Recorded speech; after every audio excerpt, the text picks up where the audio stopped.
Bueno, damos comienzo a este panel en el que tengo el placer de presentar a tres grandes figuras que interceptan dos grandes retos, que son la libertad y la educación. Y el nexo en ellos es Bitcoin, que es un sistema. Hoy vamos a hablar de todo esto. Durante décadas es cierto que hemos enseñado a memorizar en las distintas instituciones, pero no nos han enseñado, estábamos justo hablando antes de empezar este panel, no nos han enseñado a pensar por nosotros mismos, a cuestionar lo establecido, a desarrollar ese pensamiento crítico. Y bueno, tengo el placer de presentarles a Asaf, econofísico, lo voy a dejar aquí irreferente, que ahora nos va a desvelar algunos de los aspectos relevantes. Cristina, que lidera ahora mismo Bitcoin Magazine. Cristina lidera Bitcoin Magazine y de Bitcoin Conference y también está en el programa del máster de la Universidad de las Hespérides de Bitcoin, uniendo esta parte práctica con el mundo real. Vamos. Y contamos también con Mercedes, que estábamos mencionando, dirige una escuela de Montessori en Murcia, que es una escuela, que ahora nos anticipará ella, les voy a dar un minuto a cada uno para que también cuenten lo más relevante de su trabajo, pero es una escuela que yo resaltaría fomenta la autonomía de los individuos, algo necesario. Entonces les voy a pedir en un minuto que se presenten dando las pinceladas más importantes. Asaf, por favor.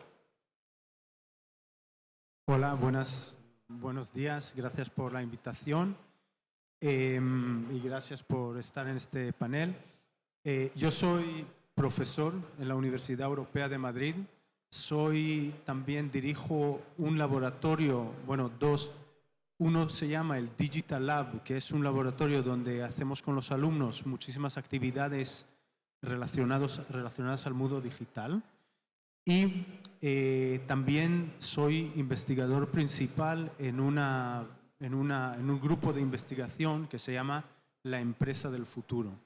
Yo en background, yo soy, bueno, no sé exactamente porque he hecho muchas cosas, pero he estudiado economía y después me doctoré en física, entonces hay como una especie de ámbito que se llama econofísica, que es un poquito multidisciplinar, donde acoge este tipo de problemas, digamos.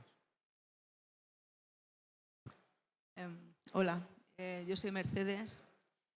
Yo soy fundadora de una escuela Montessori, que es un poco diferente a otras escuelas Montessori porque metemos bastante tecnología y economía y cosas como Bitcoin, que ese es el motivo de que esté aquí. Y bueno, yo también vengo de un ambiente o de un background complejo porque yo trabajé en un banca internacional 15 años.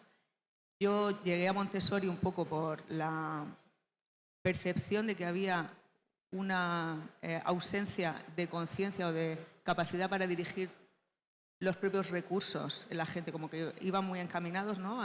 El sistema educativo convencional te decía mucho lo que tenías que hacer, cómo hacerlo, evitaba mucha información interesante.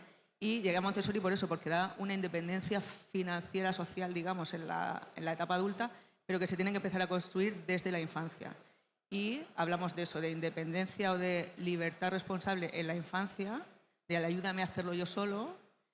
En la etapa de primaria, ayúdame a pensar por mí mismo, y ya con esas dos, independencia física e independencia intelectual, pasamos a la independencia financiera, en la que, bueno, financiera es un poco una palabra un poco antigua, ¿no? Pero la capacidad de tener tu soberanía personal, de administrar tus propios recursos, eso hay que empezarlo en la infancia, desde mi punto de vista. Esa fue una de las razones por las que comencé mi propio colegio. Y ahora estamos incorporando esta filosofía Bitcoin, que es tan parecida a la filosofía Montessori. Y nada, estoy encantada de estar aquí compartiendo. Gracias. Gracias. Hola, yo soy Cristina, vengo de República Checa originalmente, pero vivo en España. Me dedico a relaciones públicas en empresa BTC Inc. Y también hemos lanzado el máster en Bitcoin en la Universidad Hespérides, en la edición global en inglés. Mi background es un poco diferente en tema de educación, yo me dedicaba de Business Administration en el instituto y tenía la suerte de tener unos profesores muy buenos de economía que me han introducido también la economía libertaria, ¿verdad? Y al Instituto Libertariano en Praga. Y luego en la universidad me dediqué a muchos temas porque he estudiado 2 universidades, economía, que no ha terminado porque ya me parecía algo menos práctico, y periodismo y relaciones internacionales. Y todas estas experiencias me han llevado al Bitcoin, que necesitaba yo a lo mejor la visión de muchos temas para llegar al Bitcoin, y eso es un poquito lo que me lleva a pensar que los estudios de Bitcoin tienen que ser interdisciplinarios, tienen que estudiar el efecto de Bitcoin en sociedad, en ser humano, en su salud, en su capacidad de pensar liberalmente. Fenomenal, muchas gracias. Bueno, ya he encontrado el nexo común con cada uno de los ponentes. Yo también dirijo un máster en otra universidad y fue el máster de Economía Austriaca, que también cursé, el preámbulo del doctorado en Economía, pero siendo matemática, o sea que lo inverso de Asaf. Y también tengo relación con, estábamos hablando, la parte más privada con la parte Montessori, y también estuve trabajando en banca internacional. Así que ya tenemos algo en común todos, y la capa que nos nutre a todos es Bitcoin, que es por lo que estamos aquí. Entonces, la pregunta que lanzo ahora a Asaf es ¿por qué es interesante introducir Bitcoin de forma sistémica en nuestras universidades? Ok, pues el que estudia ingeniería aprende sobre sistemas, pero los alumnos que estudian ciencias sociales generalmente nunca ven este tema. De mi punto de vista, la idea de sistema en sí es muy interesante para generar conocimiento. Es verdad que la idea de sistemas es bastante recién, o sea, nosotros como especie aún estamos comenzando a entender realmente lo que es un sistema, pero es fundamental para ayudarnos a comprender muchas cosas, ¿no?, que vemos alrededor nuestro. Yo creo que hay muchos tipos de sistemas complejos, hay muchos tipos. Creo que Bitcoin primero es un sistema, y cuando queremos enseñarle a los alumnos qué es Bitcoin, tenemos que alejarnos de la idea de que Bitcoin es una cosa, ¿okay? Para que los alumnos entiendan que detrás de Bitcoin lo sujeta un sistema que en sí es tan interesante de cómo funciona que realmente el conocimiento viene por ahí. Si queremos entender lo que es Bitcoin, tenemos que entender el sistema. Y por último, el sistema nos obliga, y lo han dicho aquí las compañeras, a pensar de forma interdisciplinar. En la universidad estamos acostumbrados a pensar de forma disciplinar. El que hace economía, hace economía. El que hace ingeniería, hace ingeniería. Pero realmente para entender un sistema tan complejo como Bitcoin, hay que abordarlo de muchas disciplinas: economía, ingeniería, criptografía, redes, un montón de cosas para entender realmente lo que es. Y nos proporciona Bitcoin es un sistema muy accesible para enseñarle a alumnos de ciencias sociales qué es un sistema, además relacionado a su mundo. Y por eso nosotros en la universidad creemos que es fundamental introducir esta idea de sistemas a través de Bitcoin. Gracias, Asaf. Relacionada con esta pregunta, y esta la lanzo a Mercedes, estamos hablando de algo que es complejo, que a priori todavía no ha llegado a toda la población. Somos aproximadamente un 5% a los que ha llegado todavía Bitcoin, digo todavía, pero me interesa muchísimo conocer cómo introducís en la escuela esta forma de pensamiento antes de llegar a Bitcoin. El proceso. Sí, a ver, antes de llegar a la parte tecnológica, ¿no? Y este evento es un poco una versión no muy técnica de cómo acercarte a Bitcoin y cómo hacer negocios y cómo entender la filosofía, pero no, de ese 5% que citas, no sé qué porcentaje realmente entiende la matemática, la blockchain, todo eso, ¿no? Entonces, la aproximación que hacemos, les hablamos de Bitcoin llegada a un determinado momento, pero antes a mí me gusta hablar de que preparamos el ambiente haciéndoles experimentar, porque Montessori se basa mucho en experimentar, no en explicar, ¿no? El carácter no se forma con una explicación, se forma con una experiencia. Entonces, la soberanía personal, la capacidad de elegir, el no depender de una validación externa. Nosotros no hacemos exámenes para saber si un alumno sabe o no sabe, nosotros observamos si aplica lo que ha aprendido. Ese tipo de ambiente en el que se respeta tu capacidad de tomar tus propias decisiones, no necesitar un tercero para aprender o para moverte, para realizarte como persona, que es tan diferente del sistema convencional que te están diciendo todo el tiempo lo que tienes que hacer, cómo hacerlo, cuándo, dónde, todo, ya prepara la mentalidad, digamos, para aceptar un sistema que para ellos, los niños, la ventaja que tienen es que no tienen que desaprender el sistema Fiat, porque todavía no lo han experimentado. Entonces, nos interesa preparar la mentalidad o la capacidad de comprensión de ese nuevo sistema, intentar ponerlo por lo menos a la misma altura que el otro, que no sea en el taller. Hemos hecho un taller y muchas de las preguntas son pero esto es algo de la mafia, ¿no? Es una estafa, me han dicho que es para corrupción. O sea, que no sea eso lo que les llegue, meterles otro tipo de ideas y prepararles la capacidad de poder adaptarlo sin que sea algo raro que dicen en la tele, que es que no interesa, ¿no? Es un poco lateral la preparación, no es darles los contenidos solamente, ¿no? Sino darles la filosofía ya en el propio aprendizaje. Y como la base abstracta y conceptual que aprendemos a veces, yo como matemática, que nos da la carrera, olvidaremos a lo mejor la parte compleja, el álgebra, la topología, pero lo que es la estructura mental para analizar cualquier tipo de información o cualquier tipo de sistema complejo, eso te lo da algo que no es la teoría. Eso es. Si haces un paralelismo, por ejemplo, con la historia, tú puedes aprender mucha historia. De la forma tradicional es memorizar datos, fechas.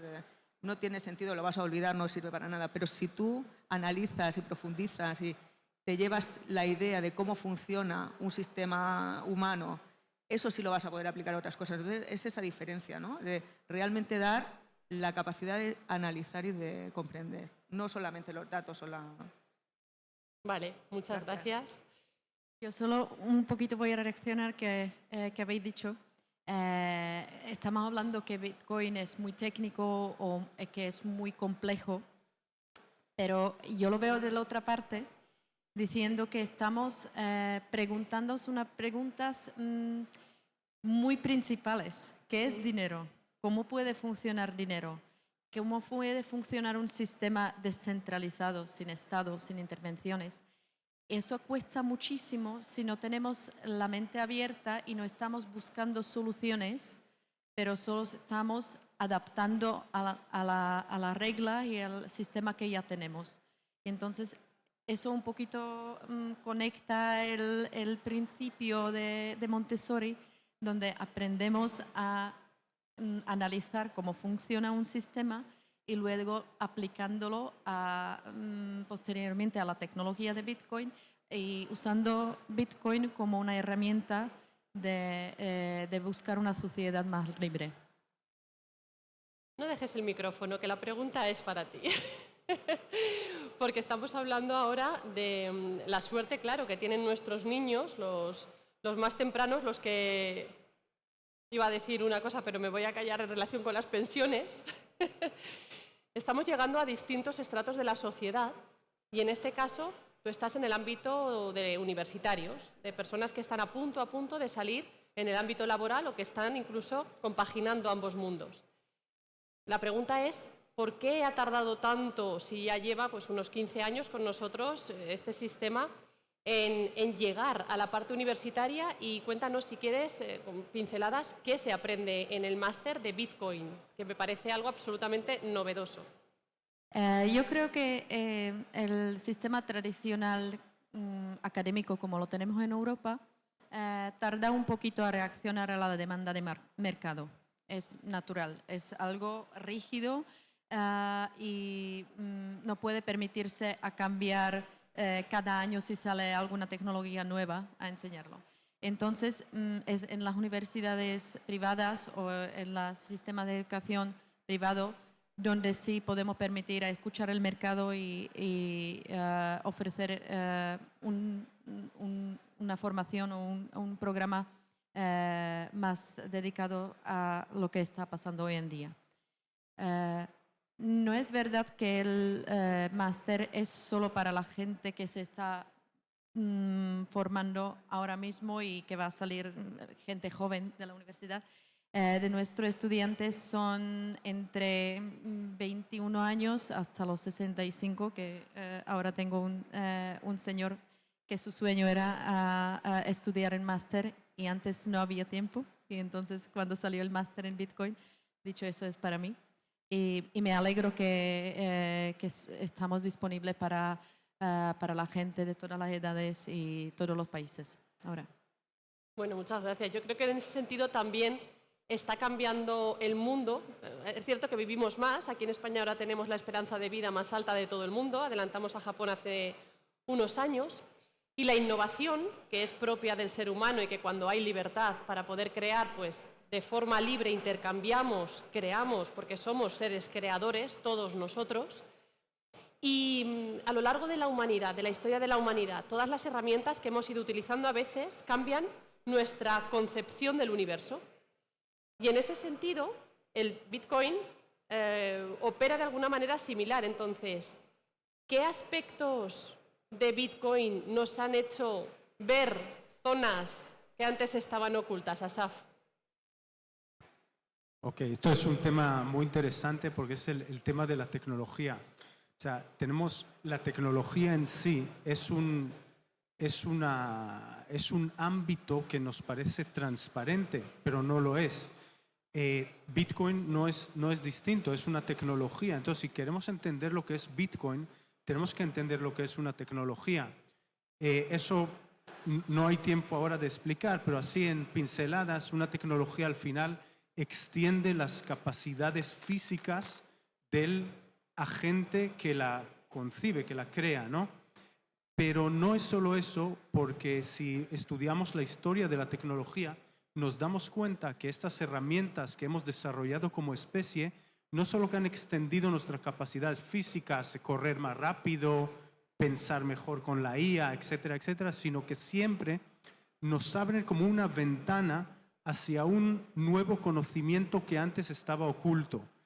Bitcoin no es distinto, y tenía aquí el privilegio de hablar con gente que entiende más que yo de Bitcoin y hablamos sobre esto, ¿no?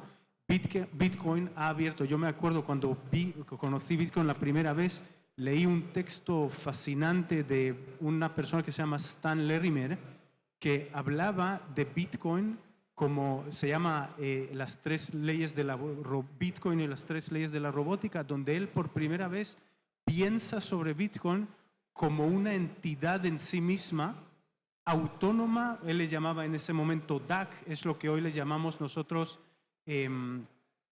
DAOs, ¿vale? Pero por primera vez, o sea, la tecnología en sí que ha hecho, que tiene una función muy típica, ha abierto a mucha gente a pensar de forma completamente distinta. Eso nos abre la posibilidad de decir, por ejemplo, ¿qué es descentralizado?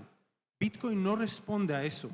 No dice dónde tienes que estar en la curva de Lorentz para estar descentralizados, etcétera, etcétera, etcétera. Entonces, esta tecnología, Bitcoin, nos ha abierto esta ventana a nuevos conocimientos que no teníamos antes, y eso en sí me parece interesante. Fenomenal. Pues en línea va la pregunta porque, digamos, yo trabajo mucho por la transparencia. De hecho, soy bastante crítica con los sistemas que ahora mismo tenemos, con algunas entidades. A veces son públicas, otras veces son privadas, sobre todo con aquellas que chocan directamente con los grados de libertad y con la soberanía individual. Y vamos a jugar a ver el futuro, porque es cierto que cuando las personas pues, le das una tecnología, le das Bitcoin, le abres una ventana para que puedan hacer determinadas preguntas, pues eventualmente las personas hacen preguntas. Entonces, el juego que le propongo a Mercedes es, si nosotros tenemos ahora que ver un poco cómo van a ser los niños que ahora mismo se están graduando, que están estudiando en tu escuela Montessori, ¿qué cualidades desearías que tuvieran? Esto es un poco jugar a cómo te gustaría que fuera la sociedad contra D, pero ¿qué cualidades tendrían que tener nuestros ciudadanos del día de mañana desde el punto de vista más íntegro, más libre, más humano?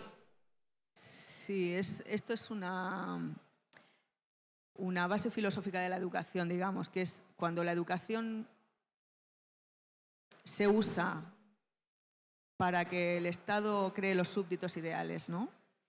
Tiene un súbdito ideal en mente y viendo un sistema educativo de un país puedes adivinar cómo es el súbdito que quieren. Quieren que sea obediente, que sea dependiente, que no piense mucho, ¿no? Que no cuestione. Y es una cosa que tienen todos los estados en común. Da igual el color, la fecha, los antiguos, los nuevos, si eran reyes, si eran lo que sea. Siempre quieren controlar la educación para producir ese súbdito ideal, ¿no? Entonces, para mí, el cambio que tiene que haber, o lo que yo pretendo hacer, es que no haya solamente un súbdito ideal, sino que cada uno de nosotros, que somos muy diferentes, pueda desarrollar su propia vida y soberanía y individualidad de forma libre. Por eso, por ejemplo, en nuestro colegio, ningún alumno tiene el mismo horario que otro, que es una cosa muy disruptiva para un colegio, porque es difícil. No dices, no, tengo un profesor que hace esto, pues todos los niños aquí metidos una hora con él haciendo esto. No. Si un alumno quiere hacer cierto trabajo, quiere trabajar en un proyecto de Bitcoin, yo le voy a buscar el profesor que quiere, hablando de lo académico, ¿no? Entonces, esa capacidad de aprender por sí mismos es lo primero que creo que tienen que tener todos. Eso es lo primero, que no es una cosa que se promociona en el sistema convencional, y nosotros creemos mucho en eso. Y luego, otro tipo de cualidades, pues ya cada uno las que desarrolle con eso, pero principalmente libertad y respeto y responsabilidad con tus propios actos y tus propios pensamientos, y la capacidad de autoconstruirte y de adaptarte y de cambiar. Creo que básicamente eso es solamente como las leyes, lo reducimos al mínimo. Solamente con la capacidad de aprender para toda la vida sería suficiente. Nada más y nada menos. Eso es. Bueno, aquí ha habido varios puntos que ya han tocado mi pequeño corazoncito, porque realmente lo que están diseñando es esa libertad de decidir. Y aquí yo conectaba con algunas ideas que siempre nos hemos llevado al plano laboral.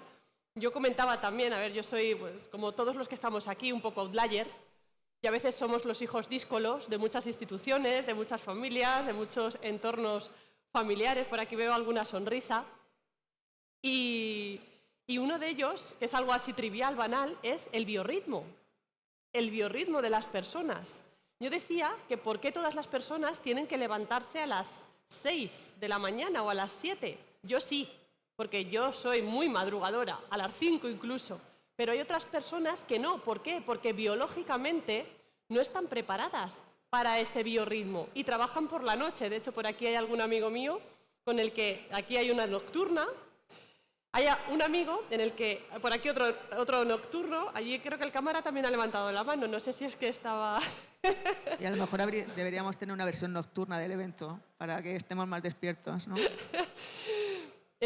¿Por qué? Porque cada individuo es diferente, pero estamos dentro de una sociedad también maravillosa, porque somos seres sociales, en el que la grandeza está que cuando las personas de forma libre crean las instituciones y crean sus normas también son importantes, ocurren cosas maravillosas. en las que cada uno no tiene que ocultar lo que es para encajar en algo que prácticamente nadie encaja, sino que empieza a ser y entonces a aportar de una manera muchísimo más íntegra y limpia en la sociedad, en el conjunto. Bueno, después de esta parte también más filosófica que quería llevar este debate hacia esa zona, le voy a preguntar a Cristina sobre los problemas que hay en este momento, porque está genial que ya haya iniciativas y además en distintos focos, en el ámbito público, en el ámbito privado, también en el público es importante, en el ámbito de educación más temprana, en el ámbito de la empresa y en el ámbito de la educación, que ya tiene cierto sesgo porque viene de una educación determinada y ya sabemos, lo ha mencionado también Cristina, que en Europa pues tenemos una serie de características, hemos sido una gran civilización, ya veremos si sobrevivimos a lo que tenemos ahora entre manos, pero hemos sido una gran civilización. Entonces, ¿qué problemas detectas dentro del ámbito universitario y cómo podríamos cambiar con las herramientas que tenemos ahora mismo? Bueno, la primera pregunta es si podemos... ¿qué ha sido primero, el huevo o la gallina? Entonces, ¿primero hacemos un máster o primero estamos esperando que los estudiantes piden la educación en Bitcoin?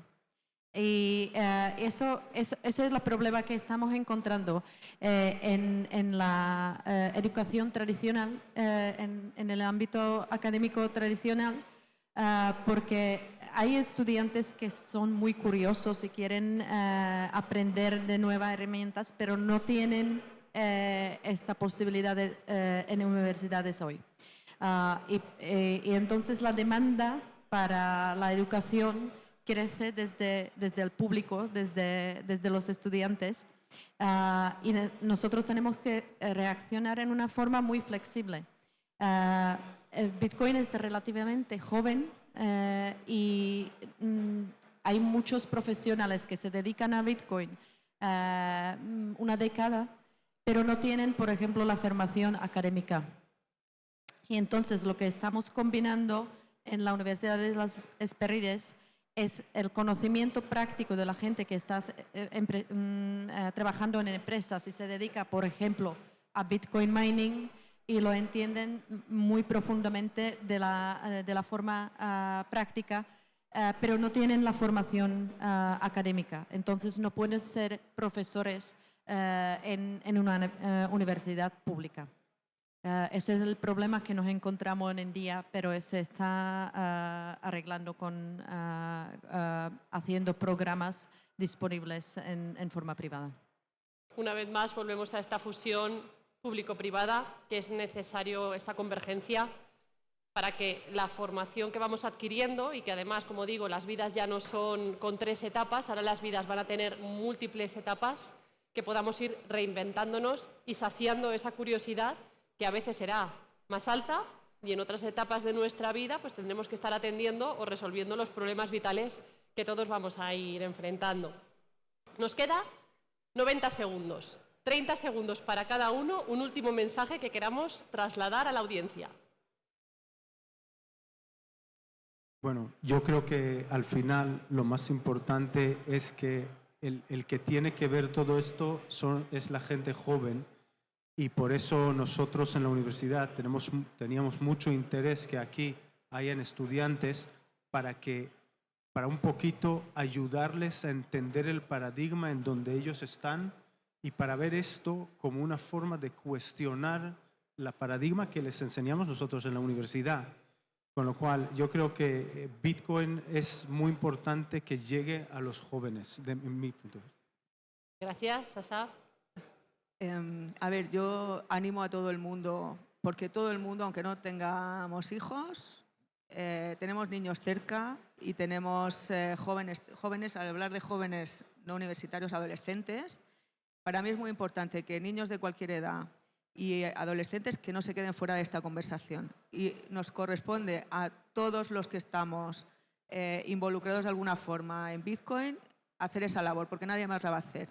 Y no dejarles fuera, porque el empuje que ellos tienen y la mirada limpia que van a traer no nos la podemos ahorrar. Es muy importante que se difundan esos valores de libertad, de descentralización, de autonomía personal, de soberanía. Todo eso hay que empezar a sembrar las semillas en los niños, por favor. Gracias. Muchísimas gracias, Mercedes. Y yo voy a ser súper rápida. Hay que estudiar Bitcoin. Da igual la forma, pero estudia Bitcoin. Educación, soberanía y libertad. Muchísimas gracias a los panelistas. Gracias a todos ustedes.